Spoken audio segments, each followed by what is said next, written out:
এবং আমি বলবো সাদ সাহেবের অনুসারীদেরকে, আপনারা ব্যক্তি সাদকে বাদ দিয়া বাংলাদেশের আলেমদের পরামর্শটাই নিবেন। আপনাদের লাফালাফিতে কোনো কাজ হবে না। এই দেশের জনগণ আলেমদের কথাই শোনে।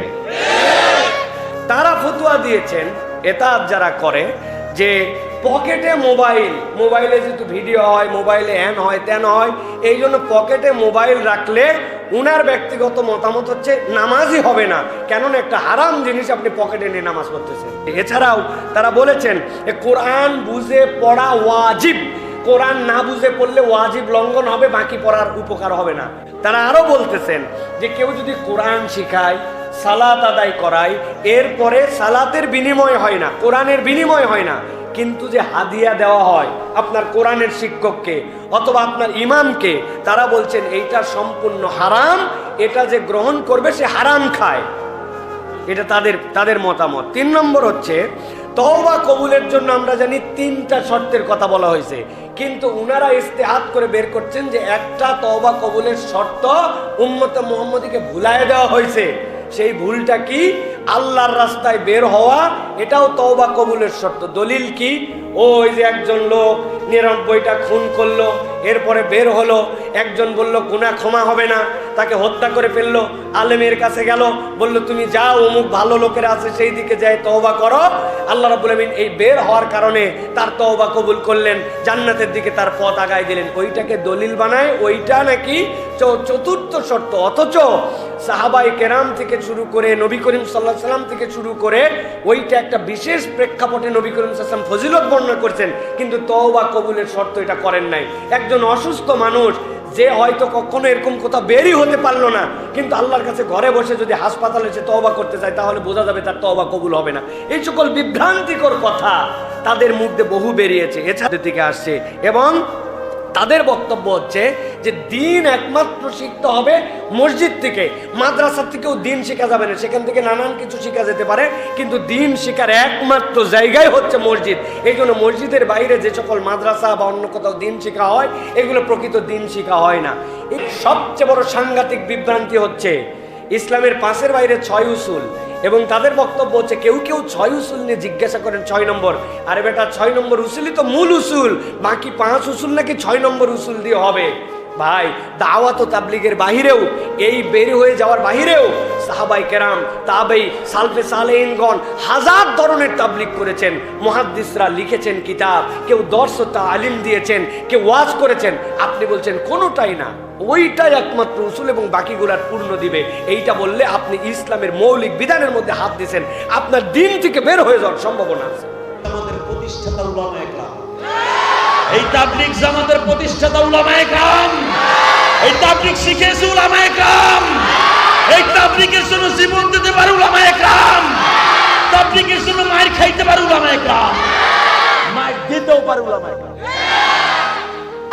এই তাবলীগ জামাতের প্রতিষ্ঠাতা আমার ইলিয়াস রহমাতুল্লাহ আলাইহি সহ সমস্ত দেওবন্দের উলামায়ে কেরাম। কথা বলেন না কেন? সাদের প্রত্যেকটা উস্তাদকে শুনিয়ে দেন। সাদিয়ানি মাওলানা সাদ গ্রুপ, যেটা এমএস, এর জন্য আরবি শব্দ শোভা পায় না, এই জন্য ইংরেজি শব্দ বললাম। এমএস এটাও এই জমিনের তৈরি না। তাবলীগের 2 গ্রুপের, সাদপন্থী আর হচ্ছে ওলামায়ে কেরামের গ্রুপের। ভাই, এদেশের দাওয়াত তাবলীগের যে মেহনতটা, সাধারণ মানুষ কাজ করেছে, আপনারা কাজ করেছেন, কিন্তু আলেমদের সহবত ছাড়া কখনো বিশুদ্ধভাবে কাজ করা সম্ভব না। ঠিক কিনা ভাই? কোনটা হালাল হারাম আপনি জানবেন কিভাবে আলেম ছাড়া? তো ওলামায়ে কেরাম যেই যাদের সাথে আছে তাদেরকে সমর্থন দেওয়া উচিত। আমরা আমির মানো, যারা বলো আমির মানো তারা আমির মানো না। তোমাদের আমির কি বলেছে? দেশের আলেমদেরকে মারতে, ঘুমন্ত মানুষকে হত্যা করতে, তাহলে সে আমির নয়, সে আমির নয়। আমরা আমির মানি, আমরা আমাদের মুরব্বীদের হুকুমের বাইরে এক কদম চলি না, আলহামদুলিল্লাহ। সুতরাং মুরব্বীরা যেদিকে নিবেন, যা বলবেন তা অনুসরণ করতে তৈয়ার তো ইনশাআল্লাহ। সর্বোচ্চ ত্যাগ যদি দিতে হয়, ত্যাগ দিতেও রাজি তো ইনশাআল্লাহ। মনে রাখবেন, 20-30 বছর চিল্লা দিয়ে যারা মানুষ খুন করে, আলেমদের বিরুদ্ধে কথা বলে, আলেমদের গায়ে হাত তুলে আল্লাহর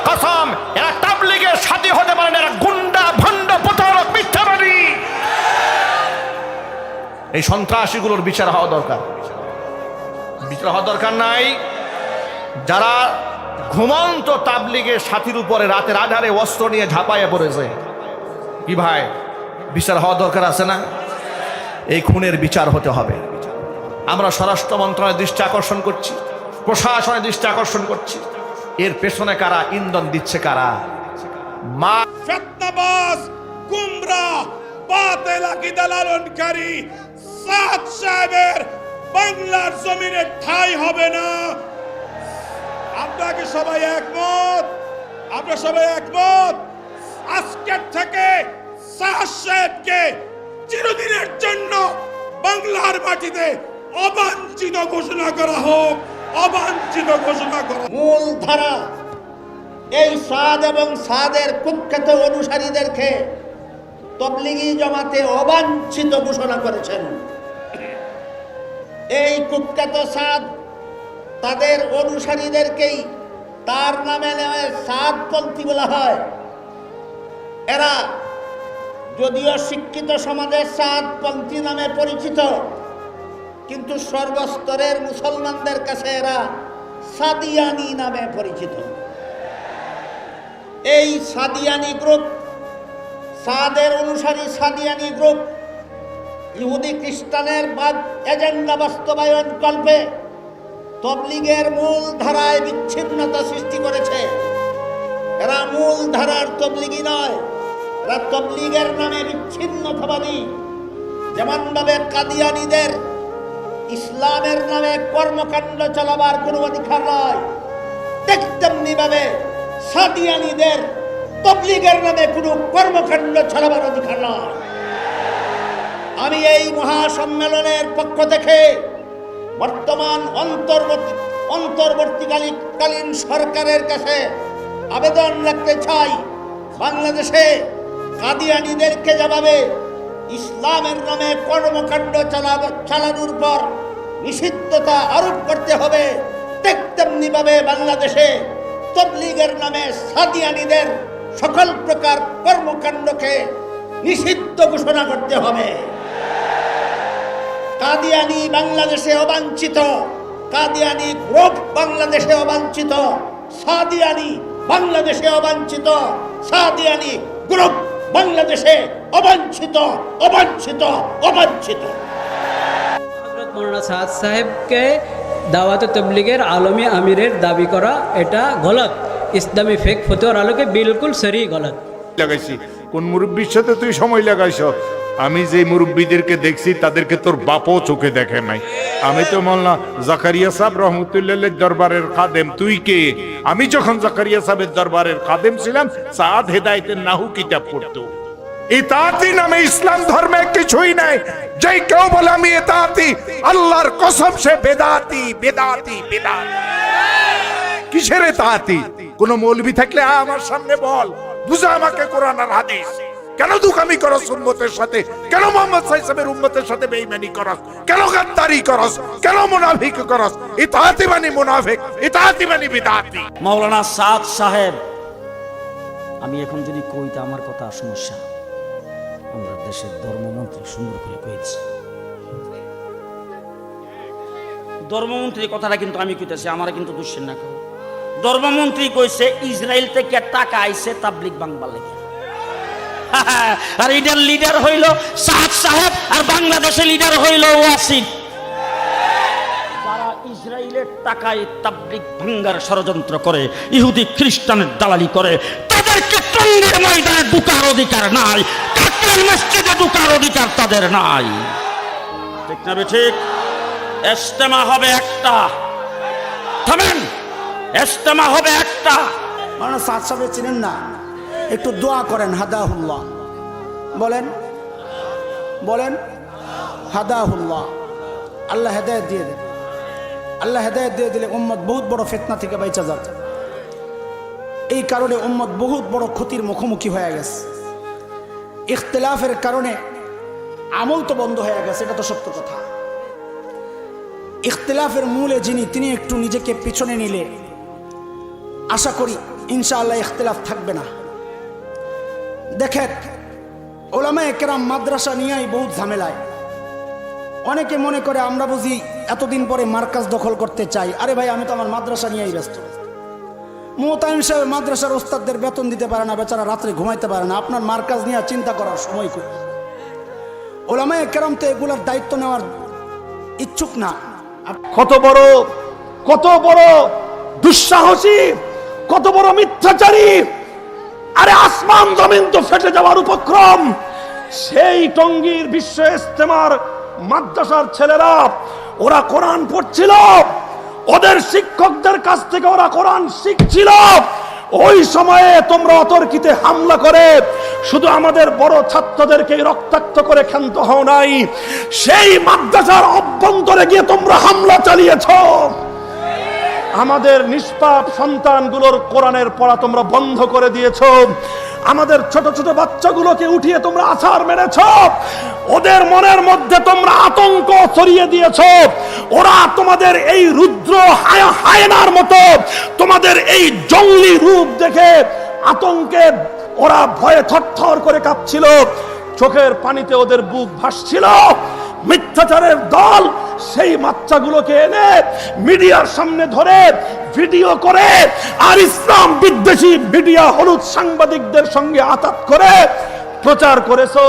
কওমি মাদ্রাসার হুজুররা ছোট ছোট বাচ্চাদেরকে মারামারি করবার জন্য ওখানে পাঠিয়েছে। আরে এত বড় মিথ্যা তো আব্দুল্লাহ ইবনে উবাইরাও বলে নাই। এত বড় মিথ্যা তো আবু জাহাল আবুল হাবরাও বলতো না।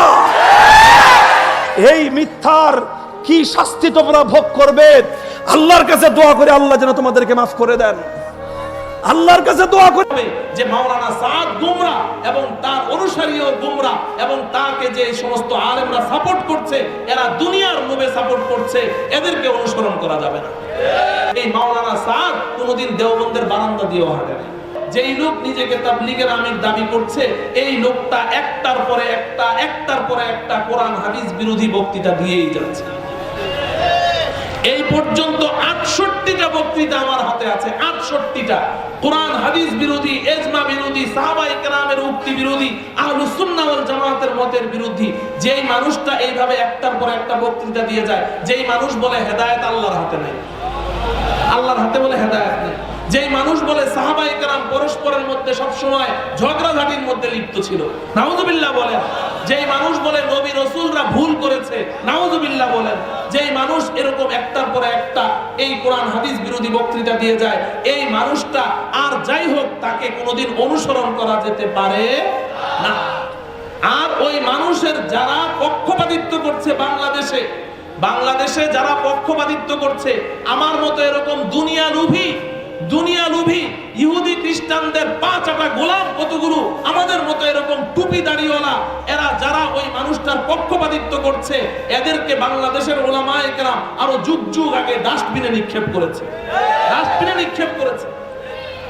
এই জন্য বিভ্রান্ত হওয়ার কিছু নাই। সাদ সাহেবের সাথে কি আমাদের কোনো ব্যক্তিগত দুশ্মনী আছে? জায়গা জমিন নিয়ে আমাদের কোনো দ্বন্দ্ব আছে?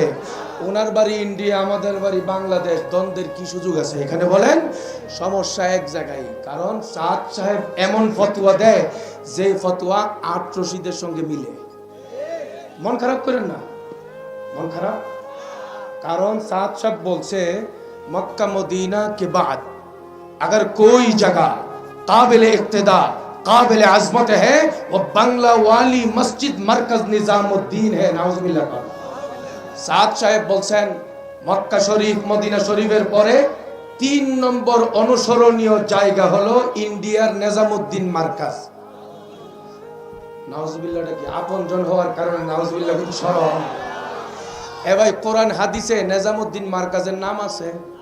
মক্কা মদিনার পরে 3 নম্বর জায়গা ইন্ডিয়ার নিজামুদ্দিন মার্কাজ বুখারী শরীফে আছে। মুসলিম বর্তমানে দাওয়াতে তাবলীগের 2টি দল রয়েছে। আমরা দেখেছি কিছু আলেমদেরকে 2 দলে দাওয়াতে কাজ অংশগ্রহণ করে। তাতে আপনার মতামত কি? তাবলীগ একটাই, 2টা না। তাবলীগ একটাই, যেটা দারুল তাবলীগ একটা, যেটা হযরত ইলিয়াস রহমাতুল্লাহ আলাইহি প্রতিষ্ঠা করেছেন। ইলিয়াস রহমাতুল্লাহ আলাইহিকে শায়খুল হিন্দের ছাত্র, তাবলীগের নেতৃত্ব দিয়েছেন কে? শায়খুল হাদিস জাকারিয়া কান্দলবী রহমাতুল্লাহ আলাইহি। তিনি ছিলেন কে? সৈয়দ আবুল হাসান নদভী রহমাতুল্লাহ আলাইহি, হযরত ইলিয়াস পরামর্শ করতেন কার কাছে? হাকিমুল উম্মাত আশরাফ আলী থানভীর সাথে, আব্দুল কাদের রায়পুরী রহমাতুল্লাহর সাথে। সুতরাং আলেমদের তাবলীগ এটাই তাবলীগ, যারা বের হয়েছে এরা আসল না, এরা ভেজাল।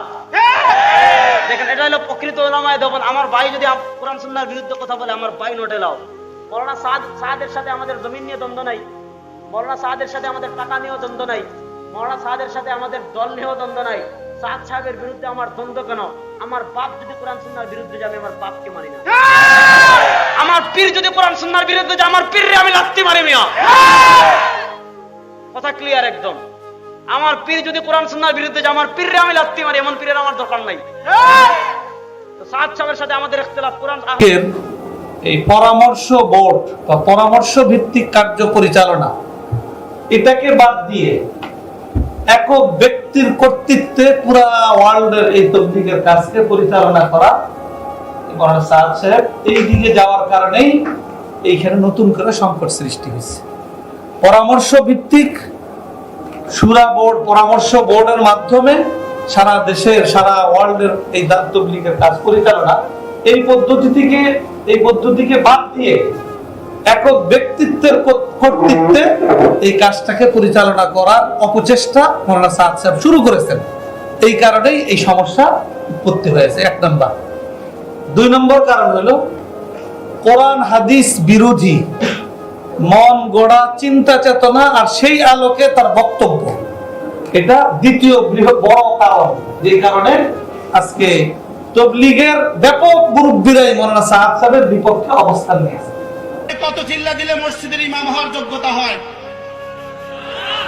জোরে বলেন, কত চিল্লা দিলে মসজিদের ইমাম হওয়ার যোগ্যতা হয়? নবীজি মুহাম্মদ রাসূলুল্লাহ কত বছর ইমাম ছিলেন? কত বছর? যেদিন থেকে নামাজ ফরজ, সেদিন থেকে নবীজি মুহাম্মদ রাসূলুল্লাহ ইমাম। ইমামতি নবীওয়ালা কাজ। ইমামতি কি কাজ? সাদ, তোমাকে বলছি শোনো, তোমাকে বলছি শোনো। 1450 বছরের ইতিহাসে বারবার তারা হাজারো দার্শনিক কিনে নিয়েছে, হাজারো পীরও কিনছে, হাজারো গবেষকও কিনছে, ঠিক না ইহুদিবাদ তারা ষড়যন্ত্র করছে।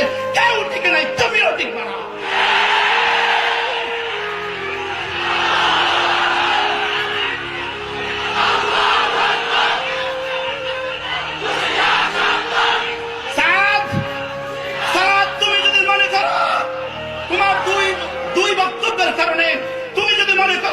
তোমাকে দিয়ে 2 বক্তব্য দিয়া পৃথিবী থেকে কোরআন মুছে ফেলবে, ইহুদিদের এই স্বপ্ন সাত পূরণ হবে না। তুমি বক্তব্য দিয়েছো, তুমি বক্তব্য দিয়েছো কোরআনে কারীমের বুঝে না পড়লে, কোরআনে কারীম বুঝে না পড়লে ওয়াজিব তারকের গুনাহ। তুমি এক বাক্য দিয়া সারা পৃথিবীর সমস্ত মুবাল্লিগীনদেরকে, সমস্ত দাঈ ভাইদেরকে কোরআন থেকে বঞ্চিত করার ষড়যন্ত্র করেছো। কারণ তারা তো কোরআন বুঝে না, তারা তো বেচারা শুধু পড়তে পারে, বুঝে না। তুমি এক সিদ্ধান্ত দিয়ে শুনিয়ে দিয়েছো, খবরদার তোমরাও আর কোরআন পড়বা না। দ্বিতীয় সিদ্ধান্ত তুমি শুনিয়েছো, যারা টাকা নিয়ে কোরআনে কারীম পড়ায় তাদের বেশ্যা নারী তাদের আগে জান্নাতে চলে যাবে। তুমি এই সিদ্ধান্ত দিয়া আগামী প্রজন্মের জন্য সিদ্ধান্ত শুনিয়েছো, তারা যেন তাদের বাচ্চাগুলোকে মাদ্রাসা না দেয়। 2 কাজ তুমি একসাথে করেছো। আমরাও যেন কোরআন না পড়ি, আমাদের সন্তানগুলোও যেন কোনো মাদ্রাসায় না দেয়। না, তোমার এই সিদ্ধান্ত বাস্তবায়িত হবে না।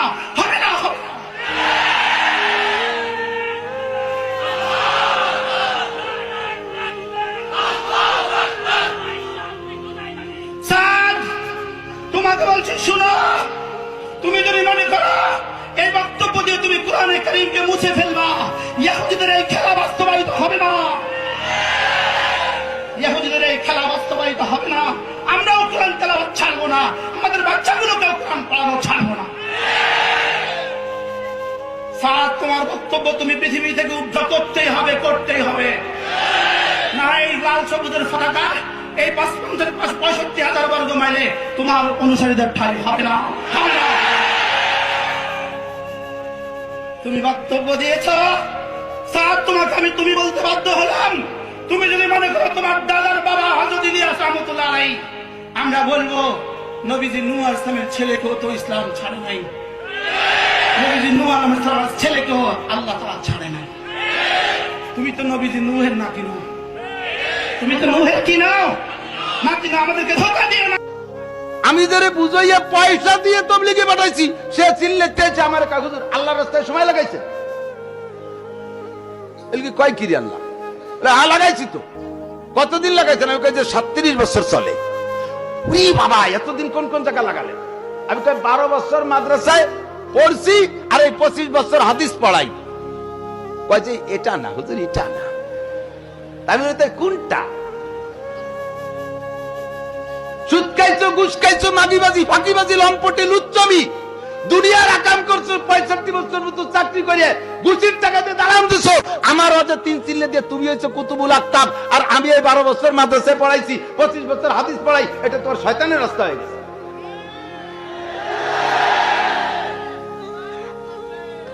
আমি কইলাম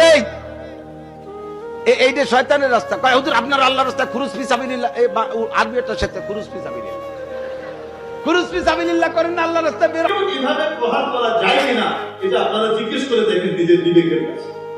কিছু মনে করে না, এই জন্য বললাম। আপনাদের কি মনে হয় দিল্লি থেকে কেউ এখানে না আসলে আমাদের তবলিগ চলবে না? বলেন না কেন চলবে না? পাকিস্তান থেকে কেউ না আসলে আমাদের তবলিগ চলবে না? গত ইজতেমার ভিতরে আমাদের দোয়াকে আমাদের আলেমরা করতে পারেন নাই? বলেন না কেন? তাহলে কি দরকার আছে এটা নিয়ে এত আমার হাঙ্গামা করা? এই এক টঙ্গীর 1 ডিসেম্বর লক্ষ ওয়াজাহাতে জোরের কায়েম মোকাম হয়ে গেছে। ওয়াজাহাত করার জন্য আর কিচ্ছু দরকার নেই, এই একটাই যথেষ্ট। কি বলেন আপনারা? আর কিছু লাগবে চোখ দেখার জন্য? এই